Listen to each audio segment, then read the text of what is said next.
Hi, Ruby. Honey, I didn't bring any cookies. Oh, there's my fingers. Hi. No, see, got no cookies. No cookies at all. That's very disappointing, Mommy.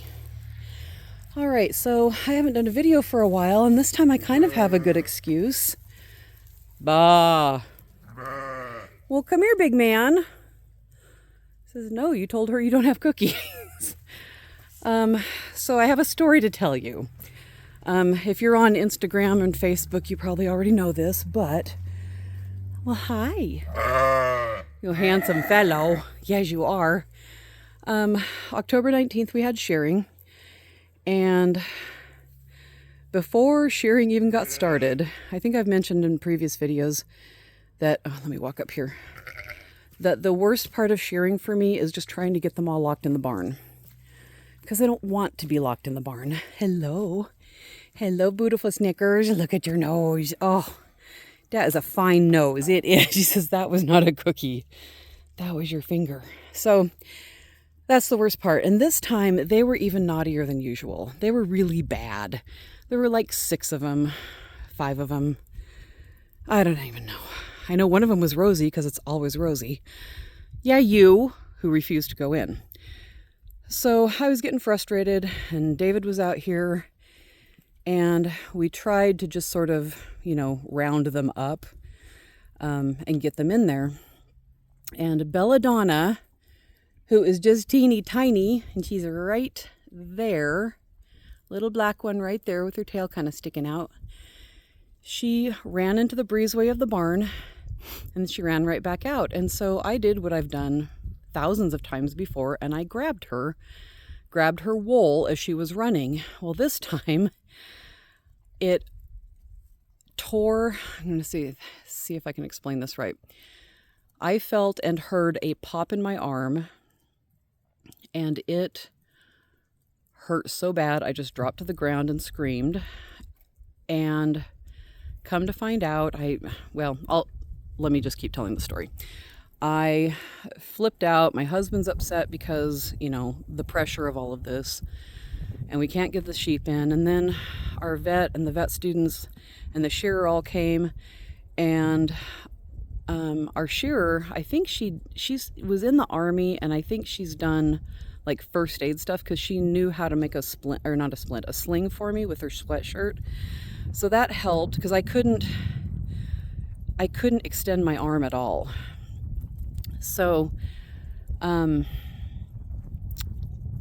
once we got everybody in, and we basically had to have like 5 or 6 people sort of in a horseshoe getting all of them in. Anyway, long story short, we finally got everybody in, and I drove myself to the emergency room because we couldn't spare anybody to drive me.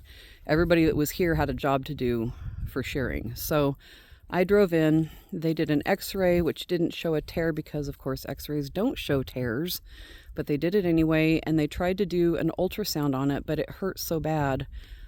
Hi, Dee Dee, what are you doing? What are you doing? She says, I'm being adorable and wondering why you don't bring cookies out, Mommy. That's so rude. Oh my gosh, you're cute.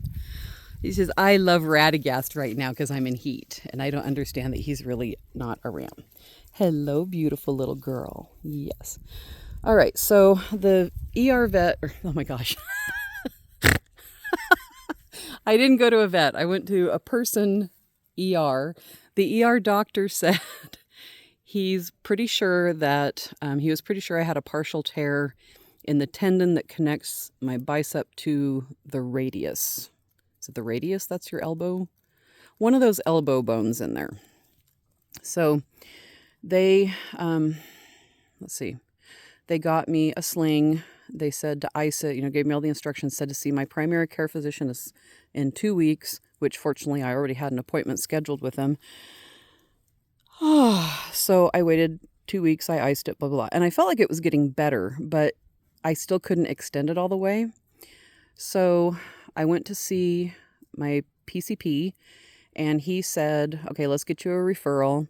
Got a referral to Lewiston Orthopedics, and got down there, and they were fast too. When I told them what it was, they got me in really fast. which I didn't understand why. I'm so used to waiting months for doctor's appointments that that's what I was expecting. So anyway, they got me in really fast, and they didn't do x-rays. He did this, the surgeon, whose name is Dr. Weaver, which made me happy because I miss my looms a lot. I want to get back to weaving really bad. He said that, here, I'm going to go back up here. I'm petting Snickers through this whole thing. Let's see. I don't want to drop my phone. I'm one-handed here, so I don't want to accidentally drop it. Hello. Yes, you're just getting all the little snoot rubs. Yes, you are. And Dee Dee, you're so pretty. She says, you have 2 hands. I don't understand why you can't pet 2 sheep this time. And I'm going to turn my head and look really cute. You're so pretty, like your mommy. Okay, sorry. He did a test where he stuck his finger or his thumb underneath it to check to see how much was still hooked on.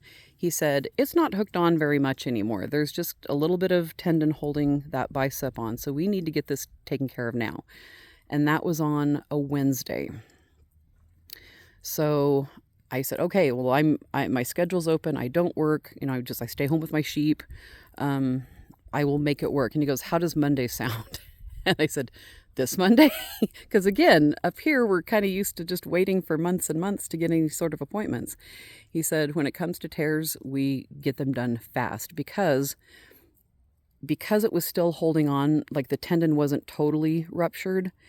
It's easier to fix than if it is a complete rupture. And apparently complete ruptures, they have to do skin grafts.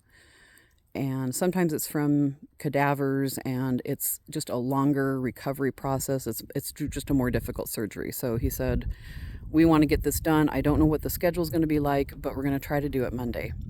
So I'm thinking, okay, well, that's the doctor. He doesn't do the scheduling. He's not going to know. It'll probably be another week or so.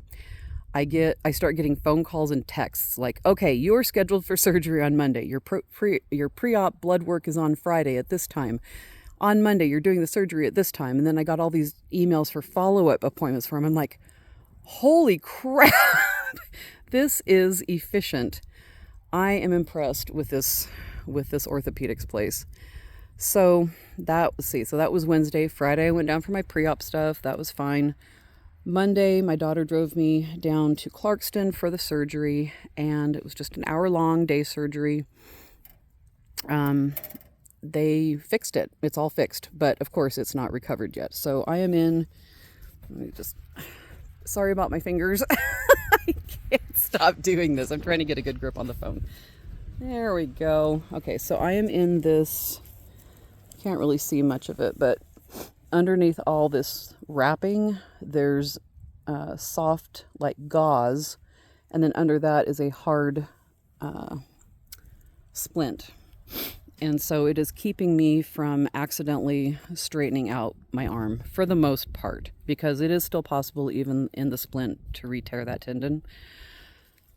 So, yay, that's been my life. Learning how to use my left hand for everything, and not being able to feed my sheep, not being able to weave. But you know what? It wasn't a full tear.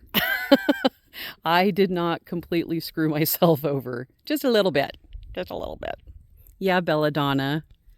I love you so much. She says, you shouldn't have grabbed me, lady. You should know better. I might be little, but I'm a heck of a lot stronger than you are. So anyway, that's the dealio. My husband and daughter are taking care of the sheep, doing all the cooking, the cleaning, all that kind of stuff. I did figure out today, though, that I can empty the dishwasher and load the dishwasher. I was pretty happy about that. I also figured out that even though showering is very, very problematic, not to get too personal, but I can wash my hair in the sink with my left hand. So I felt good enough that I'm like, you know what? I feel like going out and making a video and visiting with my sheep. Hi, Snickers. Yes, I did. So that's where I'm at.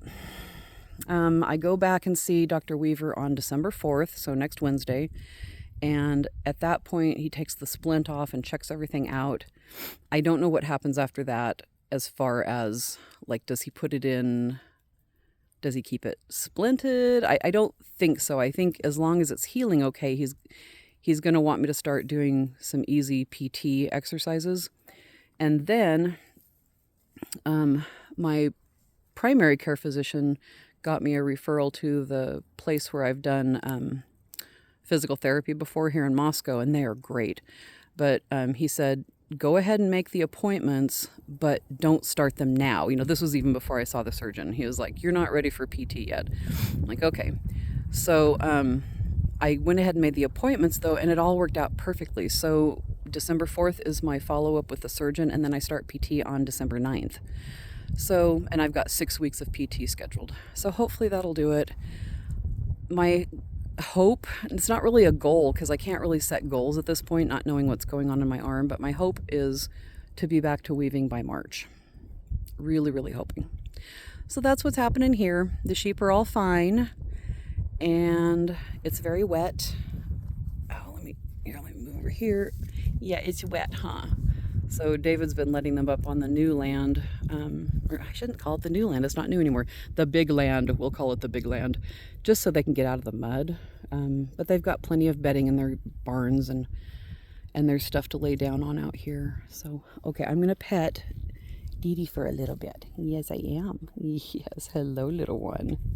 I just love these sheep so much. Oh my gosh. Okay, I also came out to check their drinky, so I'm going to go do that. Thank you for watching this and listening to my saga.